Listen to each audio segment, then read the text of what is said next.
ರಾಜ್ಯ ಸರ್ಕಾರ ಗುಟ್ಕಾ ಹಾಗೂ ಪಾನ್ ಮಸಾಲ ನಿಷೇಧ ಮಾಡಿರುವುದನ್ನು ಖಂಡಿಸಿ ಹಾಗೂ ಅಡಿಕೆ ಬೆಳೆಗಾರರ ನ್ಯಾಯಯುತ ಬೇಡಿಕೆಗಳನ್ನು ತಕ್ಷಣವೇ ಈಡೇರಿಸಬೇಕೆಂದು ಒತ್ತಾಯಿಸಿ ಹೊನ್ನಾಳಿ ನ್ಯಾಮತಿ ತಾಲೂಕು ರೈತ ಮೋರ್ಚಾದ ವತಿಯಿಂದ ಆಗಸ್ಟ್ 26ರಂದು ಹೊನ್ನಾಳಿಯಿಂದ ದಾವಣಗೆರೆವರೆಗೆ ಬೃಹತ್ ಪಾದಯಾತ್ರೆ ಹಮ್ಮಿಕೊಳ್ಳಲು ನಿರ್ಧರಿಸಲಾಗಿದೆ ಎಂದು ಮಾಜಿ ಸಚಿವ ಎಂಪಿ ರೇಣುಕಾಚಾರ್ಯ ತಿಳಿಸಿದರು.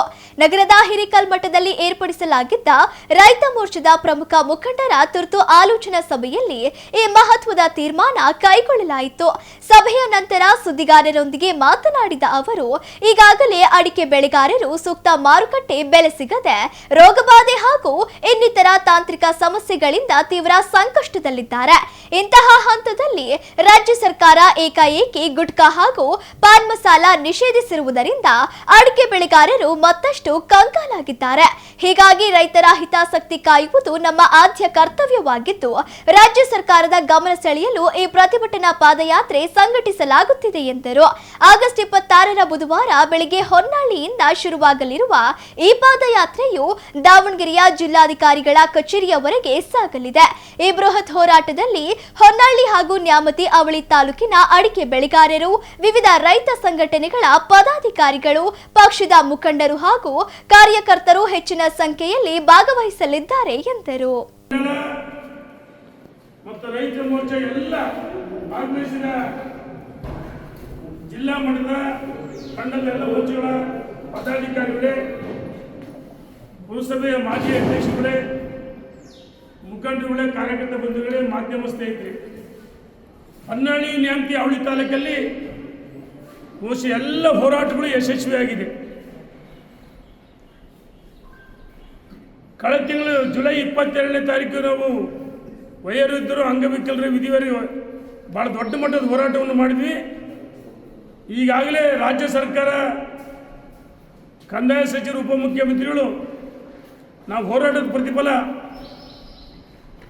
ಆದೇಶವನ್ನು ಹಿಂಪಡೆದು 18,06,000 ಜನರ ಫಲಾನುಭವಿಗಳಿಗೆ ಮತ್ತೆ ಸಂಬಳ ಬರುವ ರೀತಿಯಲ್ಲಾಗಿದೆ. ಅಡಿಕೆ ಗುಟ್ಕಾ ನಿಷೇಧ ಮಾಡಬೇಕಂತೇಳಿ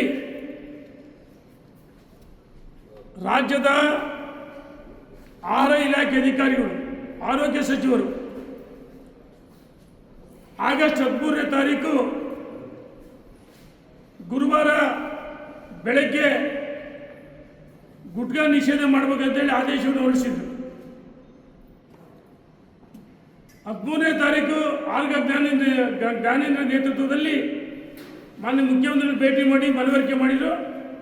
ಮಾನ್ಯ ಮುಖ್ಯಮಂತ್ರಿಗಳು 14ನೇ ತಾರೀಕು ಶುಕ್ರವಾರ ಬೆಳಗ್ಗೆ ಅಧಿವೇಶನದಲ್ಲಿ 11 ಗಂಟೆಗೆ ಗುಟ್ಕಾ ನಿಷೇಧವನ್ನು ವಾಪಸ್ ಪಡಿತೀವಿ ಅಂತ ಹೇಳಿದರು. ಕೆಲವೇ ಸೆಕೆಂಡುಗಳಲ್ಲಿ ಆರೋಗ್ಯ ಸಚಿವರು ಕೆಲವೇ ಸೆಕೆಂಡುಗಳಲ್ಲಿ ಇದು ಆರೋಗ್ಯಕ್ಕೆ ಹಾನಿಕಾರ, ಕಿದ್ವಾಯಿ ಹಾಸ್ಪಿಟ್ಲಿಗೆ ಬರ್ರಿ, ವಿಕ್ಟೋರಿಯಾ ಹಾಸ್ಪಿಟ್ಲಿಗೆ ಬರ್ರಿ, ರೈತರಿಗೆ, ಅಡಿಕೆ ಬೆಳೆಗಾರರಿಗೆ ಏನೂ ತೊಂದರೆ ಆಗಲ್ಲ, ಯಾವುದೇ ಕಾರಣಕ್ಕೂ ನಿಷೇಧವನ್ನು ವಾಪಸ್ ಪಡೆಯಲಿ ಅಂತೇಳಿ ಬಂಡತನದಿಂದ ಆರೋಗ್ಯ ಸಚಿವರು ಹೇಳಿಕೆಯನ್ನು ಕೊಟ್ಟರು. ಆದರೆ ಈ ಆರೋಗ್ಯ ಸಚಿವರ ದುರಂಕಾರ, ಅವ್ರು ಒಳ್ಳೆ ಕೆಲಸ ಮಾಡಿದರೆ ಸ್ವಾಗತ ಮಾಡ್ತೀವಿ. ರಾಜ್ಯದಲ್ಲಿ 15 ಲಕ್ಷ ಕುಟುಂಬಗಳು ಅಡಿಕೆ ಬೆಳೆಗಾರರಿದ್ದಾರೆ. 5 ಲಕ್ಷಕ್ಕೂ ಹೆಚ್ಚು ಹೆಕ್ಟೇರ್ನಲ್ಲಿ ಅಡಿಕೆಯನ್ನು ಬೆಳೀತಿದ್ದಾರೆ.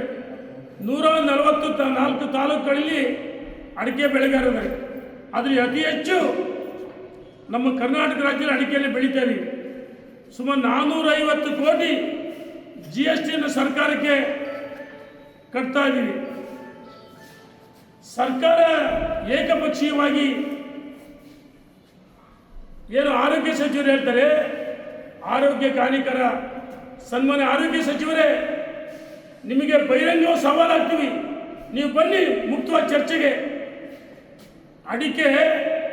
ಅಡಿಕೆಯಲ್ಲಿ ಹೋದ ಮಾನ ಆನೆ ಕೊಟ್ಟರು ಸಿಗಲ್ಲ ಅಂತ ನಮ್ಮ ಹಿರಿಯರು ಹೇಳ್ತಾರೆ. ಯಾವುದೇ ಕಾರಣಕ್ಕೆ ಹೇಳ್ತೀವಿ ನಾವು, ಅಡಿಕೆ, ಗುಟ್ಕಾ, ಅದರಲ್ಲಿ ಮಾದಕ ದ್ರವ್ಯ ಮಿಶ್ರಣ ಮಾಡಿ ನೀವು ಅಂಥ ಕಂಪ್ನಿಗಳ ಮೇಲೆ ಆಕ್ಷನ್ ತಗೊಳ್ರಿ, FIR ಮಾಡಿರಿ. ಆದರೆ ಗುಟ್ಕಾ ನಿಷೇಧ ಅಂತ 7 ದಿವಸದಿಂದ ಇಲ್ಲಿವರೆಗೆ 13ನೇ ತಾರೀಕಿಂದ ಅಡಿಕೆಯನ್ನು ಖರೀದಿ ಮಾಡೋಕ್ಕೆ ಯಾರು ಮುಂದೆ ಬರ್ತಾ ಇಲ್ಲ. ಇವತ್ತು 44,000 45,000 ರೂಪಾಯಿ ಅಡಿಕೆ ಕೇಳೋದಿಲ್ಲ. 45,000 ರೂಪಾಯಿ ನಾವು ಕೊಡ್ತೀವಿ ಅಂದ್ರು ಅಡಿಕೆ ಖರೀದಿಯರು ಯಾರು ಮುಂದೆ ಬರ್ತಲ್ಲ. ನಾವು ಈಗಾಗಲೇ ಹೊನ್ನಾಳಿ ನ್ಯಾಮತಿ ತಾಲೂಕಲ್ಲಿ ಬಹಳ ದೊಡ್ಡ ಮಟ್ಟದ ಹೋರಾಟವನ್ನು ಮಾಡಿದ್ವಿ. ನಮ್ಮ ಹೋರಾಟವನ್ನು ಹತ್ತಿಕ್ಕಬೇಕಂತೇಳಿ ರಾಜ್ಯ ಸರ್ಕಾರ ಪೊಲೀಸರ ಮುಖಾಂತರ ಮೇಲೆ ನಮ್ಮ ಕಾರ್ಯಕರ್ತರು ನಮ್ಮ ಮುಖಂಡರ ಮೇಲೆ ದಬ್ಬಾಳಿಕೆ ಮಾಡಿದರು. ಆದರೆ ಭಾರತೀಯ ಜನತಾ ಪಾರ್ಟಿ ಕಾರ್ಯಕರ್ತರ ಮುಖಂಡರು ತಾಯಿ ಹಾಲು ಕೊಡ್ತೀವಿ, ಈ ಪೊಲೀಸ್ಗೆಲ್ಲ ಎದುರಲ್ಲ, ಇವ್ರು ಕೇಸ್ ಹಾಕಿದ್ರೆ ಎದುರಲ್ಲ, ಇಂಥ ನೂರಾರು ಕೇಸ್ಗಳನ್ನ ನೋಡಿದ್ದೀವಿ. ರಾಜ್ಯ ಸರ್ಕಾರ ಈ ಅಡಿಕೆ ಬೆಳೆಗಾರರ ಶಾಪಕ್ಕೆ ಪತನ ಆಗುತ್ತೆ ಅಂತ ನಾನು ಹೇಳಕ್ಕೆ ಇಚ್ಛೆ ಪಡ್ತೀನಿ. ಭಾಳ ದೊಡ್ಡ ಮಟ್ಟದ ಹೋರಾಟವನ್ನು ಮಾಡಿದ್ವಿ. ನಾವೊಂದು ಪ್ರತಿಜ್ಞೆ ಮಾಡಿದ್ವಿ, ಈ ಹೋರಾಟ ಇಲ್ಲಿ ನಿಲ್ಲಲ್ಲ ಅಂತ ಹೇಳಿದ್ವಿ. ದಾವಣಗೆರೆ ಎಲ್ಲ ಮುಖಂಡರು ತೀರ್ಮಾನ ಮಾಡಿದ್ವಿ.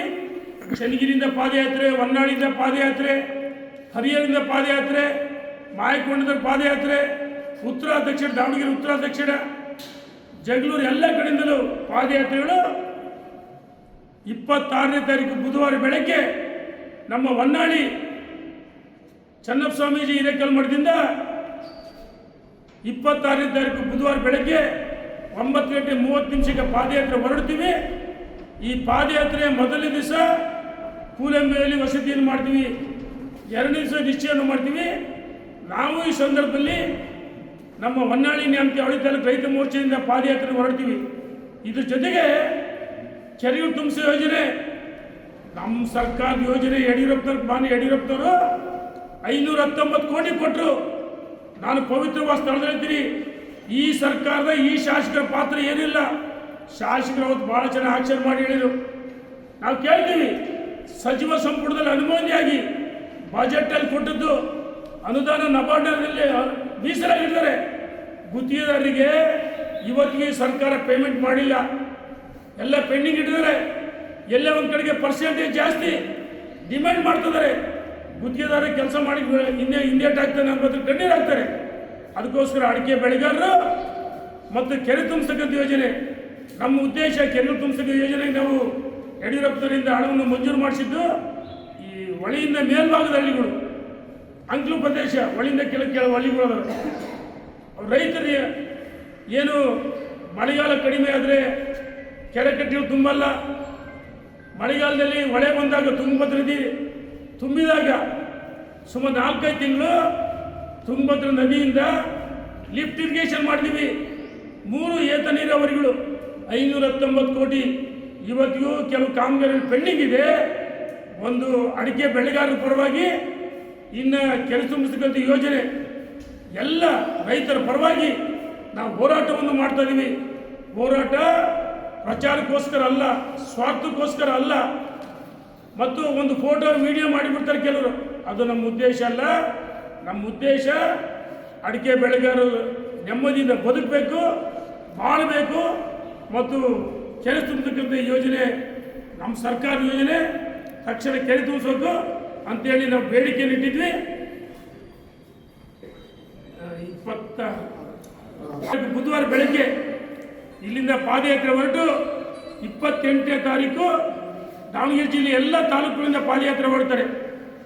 28ನೇ ತಾರೀಕು ಶುಕ್ರವಾರ ಬೆಳಗ್ಗೆ 11 ಗಂಟೆಗೆ AC ಕಚೇರಿ ಮುಂಭಾಗದಲ್ಲಿ ಅಡಿಕೆ ಬೆಳೆಗಾರರ ಸಮಾವೇಶ ಮತ್ತು ಬೃಹತ್ ಪ್ರತಿಭಟನೆ, ರಸ್ತೆ ತಡೆ ಚಳವಳಿ, ಅನೇಕ ಹೋರಾಟಗಳನ್ನು ಅಂದ್ಕೊಂಡಿದ್ವಿ.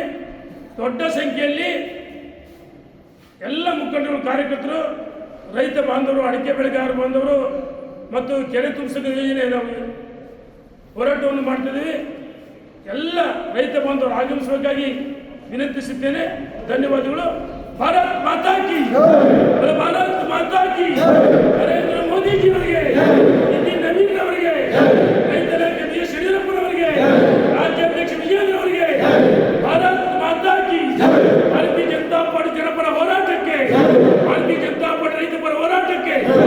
ಇದ್ರ ಜೊತೆಗೆ ಏನು ಗುಟ್ಕಾ ಅಂತ ಹೇಳ್ತಿರಲ್ಲ, ಈ ಸಿಗರೇಟು ಮತ್ತು ತಂಬಾಕು, ಸಿಗರೇಟು ಮದ್ಯ ನಿಷೇಧ ಮಾಡಬೇಕಂತೇಳಿ ನಾವು ಸರ್ಕಾರಕ್ಕೆ ಎಚ್ಚರಿಕೆಯನ್ನು ಕೊಡ್ತೀರಿ. ಧನ್ಯವಾದಗಳು.